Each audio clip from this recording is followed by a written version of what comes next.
বিসমিল্লাহির রহমানির রহিম। আসসালামু আলাইকুম। নীলা লাইফস্টাইল কাছে ধরে যে যেখানে দেখছেন, আশা করছি সবাই ভালো আছেন। আলহামদুলিল্লাহ আমরাও ভালো আছি। এই তো আমি নীলা বাংলাদেশ থেকে বলছি। আর আজকে প্রতিদিনের মতো একটা ছোট্ট একটা ভিডিও নিয়ে হাজির হয়ে গেছি। তো আজকে ভিডিওটা স্টার্ট করে দিয়েছি। বাজার নিয়ে আসছে, তো কী কী বাজার নিয়ে আসছে সেটাই আপনাদের সাথে শেয়ার করব। এখানে আছে মোটা লবণ, তারপরে গুঁড়া সাপানের পাউডার, চানাচুর, তারপর পাউরুটি, বিস্কুট। এই বিস্কুটটা আমার খুব মজা, ফুলকলি। তো ভাবিকে বললাম যে দেখেন এখানে পাওয়া যায় কি না, তো ভাবি তারপর খুঁজে এটা নিয়ে আসছে। আর এই যে ময়দাও লাগে, এটা সেটা বানিয়ে খেলে এটা লাগে। টুথপেস্ট ছিল, কোলগেট, তারপরে চা পাতা ছিল, আর এই যে একটা দুধ ছিল। এই দুধের ডিব্বাটা এত সুন্দর, ধারণার বাইরে। তো ওটা একটু গ্যাপে পড়ে গিয়েছে, দেখা যাচ্ছে না। এই তো এখন এখানে রেখে দিলাম। এই যে দুধের সাথে এই ডিব্বাটা ফ্রি পেয়েছি আমরা। খুবই সুন্দর হয়েছে ডিব্বাটা, অনেক সুন্দর। আমার তো সবচেয়ে সুন্দর লেগেছে ডিব্বাটাই, কারণ বক্সটা এত সুন্দর। ডিব্বা বলেন, বক্স বলেন, যেটাই বলেন, কন্টেনার বলেন, যেটাই বলেন, খুবই সুন্দর হয়েছে।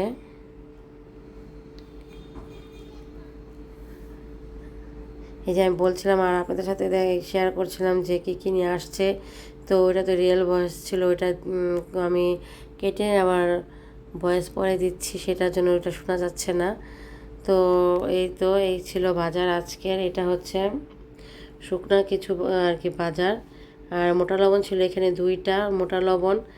এটা দিয়ে হলো রান্না বান্না করা হয়, যেমন ভাজি বলেন, শাক বলেন, মাছের তরকারি বলেন, যেটাই হোক, ডাল বলেন, সব কিছু এটা হলো রান্নার কাজে ব্যবহার করা হয়।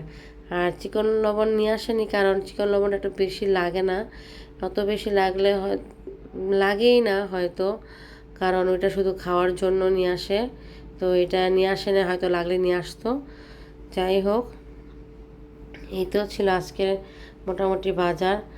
আর এই যে আপনাদের সাথে আমি ভালো করে শেয়ার করছি, দেখেন বক্সটা খুবই সুন্দর, অনেক সুন্দর হয়েছে। আর এত পোক্ত, এত মজবুত, হেভি ছিল, ধারণার বাইরে। তো আপনাদের সাথে এই হালকা পাতলা বাজার শেয়ার করে নিলাম আজকের। তো এই যে দেখেন এখানে চানাচুর ছিল, কারণ বাসায় এত মুড়ি আছে, মুড়ি তো আর শুধু শুধু খাওয়া যায় না, কি করার। তারপর তো ভাবি যে নিয়ে আসছিলো কালো জাম। তারপরে ছোট দেখেন বাংলাদেশে এসেই ভালোই আলহামদুলিল্লাহ গরমের দিন পেয়েছি।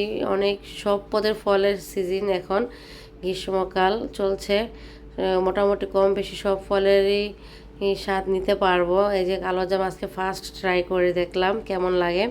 তো ফার্স্ট উঠেছে হয়তো, সেজন্য সবগুলো একেবারে টস পাকা না, কিছু আছে আর কি অন্যরকম, মানে একটু কষকষ লাগছে। তো যার কাছ থেকে কিনে নিয়ে এসেছি সে আবার মরিচ ফাঁকি আর হলো কি বলে, এটা হলো মরিচ ফাঁকি আর হলো দেওয়া, লবণ দেওয়া। তো আগে যেমন কাঁচামরিচে ঝাঁকিয়ে দিত, এখন ওরকম করে না, শুধু লবণ আর মরিচ ফাঁকি দিয়েই দিয়ে দেয়। তো আমরা মাখিয়ে আনিনি, আমরা বাসায় এনেই তারপর মাখাবো। সেজন্য কালো জাম প্রায় কত বছর, 3 বছর পর খেলাম, অনেক দিন পর। অনেক টেস্ট লেগেছে আমার কাছে, আমার খুবই ভালো লাগছে, অনেক মজা। আপনারা তো অলরেডি প্রায় সবাই কম বেশি খেয়েছেন বা দেখেছেন। বেশি দিন হয়নি যেটা বের হয়েছে, আর এটা বেশি দিন থাকেও না নাকি, এটা নাকি খুব কম সময় থাকে। কালো জাম, লিচু এসব আর কি খুবই কম থাকে। আর আতা ফল তো সিজনে এসো, খাবো। একবার নষ্ট করেছে, খেতে পারিনি, আর একবার কিনে নিয়ে আসবো, ভালো না দেখে আনলাম না। এখন নাকি এটা সিজন একেবারে খুবই কম থাকে, এটা নেওয়া গেল না। যাই হোক, এখানে আমি চলে আসলাম। দেখেন তো, বলেন তো এগুলো কি? এগুলো হচ্ছে কালো সরিষা, আর হলো সাদা সরিষাও ধুয়েছি। এগুলো ধুয়ে ভালো করে পরিষ্কার করে এখন আমি ঝেড়ে মুছে এগুলো শুকাতে দিব, কারণ এগুলো হলো আমি বাইরে নিয়ে যাবো, সেই জন্য প্রিপারেশন করে নিচ্ছি যে এটা কীভাবে নেওয়া যায়। তারপর আমার মা যেহেতু শরীর ভালো না, তো আমার মা বললো যে এগুলো ভিজাও, আগে ভিজিয়ে তারপরে ভালো মতো কচলিয়ে ধোও, নয়তো এটার ভিতরে মাটি রয়ে যাবে। আর এত বড় বড় মাটির চাক্কা থাকে এগুলোর মধ্যে, কারণ যেহেতু ছোট জিনিস মাটির মধ্যে রেখে হয়তো নেওয়া হয়, সেই জন্য আর কি মাটির খুবই প্রচণ্ড মাটি পাওয়া যায়। তো আজকে এই 2 আইটেমই ধুয়ে পরিষ্কার করে দিলাম। 2 আইটেম বলতে সরিষা আর ধনিয়া। ধনিয়াটা হয়তো দেখাতে পারিনি, কিন্তু ধুয়ে পরিষ্কার করে নিয়েছি। এই তো এই যে এখানে দেখেন একেবারে মাটির কালার।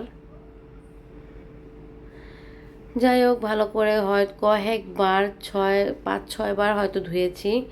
ধোয়ার পরে এই যে এখানে আমার মা দেখেন নতুন ধোয়া চাদর পরিষ্কার আর কি চাদর বিছিয়ে নিচ্ছে। এখানে রোদ আমরা শুকাতে দেব, কারণ ছাদে নিয়ে এগুলো শুকাতে দেব, আবার ছাদে গিয়ে দেখতে হবে বা কারো বসতে হবে, ওরকম সময় আমাদের কারোর কাছেই নেই। কারণ যেহেতু বাচ্চা আছে, আর বাচ্চা নিয়ে রেলিং ছাড়া ছাদে গেলেও একটু ভয়ের ব্যাপার। আর হলো ধরেন কে যাবে 5তলার ওপরে এগুলা নিয়ে, আবার একটু পর দেখতে যাওয়া 5তলা বেয়ে 4তলা বেয়ে খুবই কষ্টসাধ্য, সেজন্য আর আমরা যাবো না, বাসায় রোদে দেব। এই তো দেখেন, তো সরিষাগুলো দেখেন 2 রকমের সব মিক্স করে ফেললাম, কিন্তু একসাথে মিক্স করা হয়ে গিয়েছে। এখানে 2 কেজি সরিষা। তো প্রতিদিনের মতো সরিষাগুলি মনে করেন, এবং আমার আম্মা রোদ শুকাতে দিতে দিতে একটা রিকোয়েস্ট করে নিচ্ছি, যদি আজকে আমার ভিডিওটা আপনাদের কাছে ভালো লেগে থাকে অবশ্যই লাইক করে কন্টিনিউ করে নেবেন, আর অসংখ্য মানুষকে দেখার সুযোগ করে দেবেন। আর পাশে থাকা বেল বাটনটা অল অপশন চালু করে রাখবেন, যখনই আমি নতুন কোনো ভিডিও আপলোড দেবো আপনাদের কাছে নোটিফিকেশনটা চলে যাবে, যখন ইচ্ছে তখন দেখে নিতে পারবেন। আর যদি বেশি ভালো, আর তার সাথে বেশি ভালো লেগে থাকে অবশ্যই সাবস্ক্রাইব করে দিবেন। আর যারা অলরেডি এই কাজটা করেছেন তাদেরকে অসংখ্য ধন্যবাদ আমার পাশে থাকার জন্য, এবং কি পাশে থেকে যাবেন। যারা যারা এখনও এই কাজটি করেনি, প্লিজ আপনাদের কাছে অনুরোধ রিকোয়েস্ট করছি, আপনারা আমাকে এই কাজটা আপনারা করে দিবেন। আর আমার ভিডিওগুলো দেখবেন, দেখে আমার চ্যানেলটা একটু বড় করে করার সাহায্য করবেন। অবশ্যই আপনারা হয়তো কিছু কিছু দেখি মাঝে মাঝে যে ভালোই ভিউজ হয়, আপনারা দেখেন, তো কখনো হয় কখনো হয় না। যাই হোক, ইনশাল্লাহ হবে। এখানে আরও অনেক কিছু আছে যা ধুতে হবে। যাই হোক, ওগুলো আবার এক এক করে ধুয়ে নেব। আর এই তো এই যে আমার মা সুন্দর করে দেখেন কি সুন্দর করে ধুয়ে তারপরে এই যে শুকাতে দিয়ে দিয়েছে, টাইলসের উপরে দিয়ে দিয়েছে। আর এই যে এখানে তো আমার ভাবি বড় মাছ বাজার করে নিয়ে আসছে। এই মাছটা হলো কয় কেজি হবে, 3 যেন 4 কেজি এরকম হবে, 3 থেকে 4 কেজি এরকমই হবে। মাছটার দাম ছিল 800 টাকা। দেখেন অনেক বড়, মোবাইলে কীরকম লাগছে জানি না, কিন্তু মাছটা কিন্তু খুবই বড়, অনেক বড় ছিল মাছটা। আর সাথে ছিল গুড়া মাছ, যা নাকি আমার খুবই পছন্দের মাছ। আমার খুব পছন্দের মাছ হচ্ছে এই মাছটা, গুড়া মাছটা। এটা গুড়া মাছগুলো আমার এত পছন্দ, ধারণার বাইরে। এই যে কয়েক রকমের মাছ মিশানো থাকে, চাপিলি মাছ, ছোট ছোট বেলে মাছ, তারপরে হলো চিংড়ি মাছ থাকে, তারপরে মলুন্দি মাছ থাকে, তারপরে আরও নানান পদের মাছ থাকে। খুবই সুন্দর খেতে, বা দেখতেও সুন্দর, খেতেও ভালো লাগে। আর এই যে ধুন্দুল দিয়ে ইলিশ মাছের শুটকি রান্না করা হবে।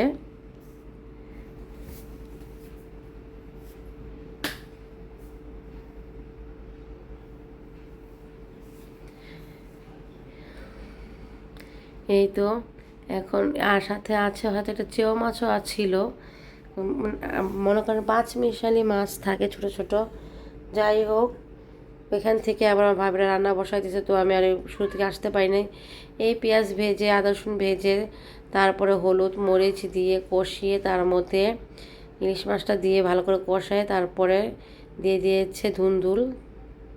এই যে তো ধুন্দুল রান্না করবো, তো বললাম ইলিশ মাছ দিয়ে সম্পূর্ণ ভিডিওটা আর দেখাবো না, কারণ দেখাতে গেলে ভিডিওটা খুবই বড় হয়ে যাবে। আর এই যেখানে চলে আসলাম কিছুক্ষণ পরে ডেওয়া, বললামই তো আপনাদের সাথে সিজনে যেহেতু এসেছি, তখন তো ফল ফাকড়া খাবোই, আর কিসমতে থাকলে তো অবশ্যই আল্লাহ খাওয়ালে খাবো বা খাচ্ছি। তো এখানে ডেওয়া মাখিয়ে নিচ্ছে আমার মা, দেখেন খুবই মজার ছিল। এখানে শুকনো মরিচ, লবণ আর সামান্য চিনি দিয়ে মাখিয়ে নিলাম। তারপর তো খেয়ে দিয়ে দুপুরে খাওয়া দাওয়া করে রেস্ট নিয়ে তারপর চলে এসেছি মার্কেটে, কিছু কেনাকাটা করবো। এই তো দেখতেই পাচ্ছেন কী কেনাকাটা করার জন্য চলে আসছি। এখানে আমি সেই কেস কিনবো, সেই জন্য কেস কেনার জন্য চলে আসলাম। এটা হচ্ছে টপ 10, তো সব জায়গায় অ্যালাউ না আর কি ভিডিও করা। তো আমরা ভিডিও করছিলাম, তখন একটা যে ছোট সে বলছিল যে করেন, আরেকজন বলছিল যে আপু ভিডিও করাটা নিষেধ, কারণ হচ্ছে এখানে নাকি কপি হয়ে যায়, তাদের ডিজাইনগুলো কালেকশনগুলো কপি হয়ে যায় এটার মাধ্যমে। তো আমি বললাম তো ঠিক আছে, কোনো সমস্যা নেই।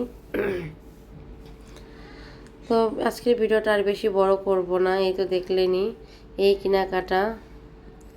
তো আজকের ভিডিওটা এই পর্যন্তই। আল্লাহ হাফেজ, সবাই ভালো থাকবেন।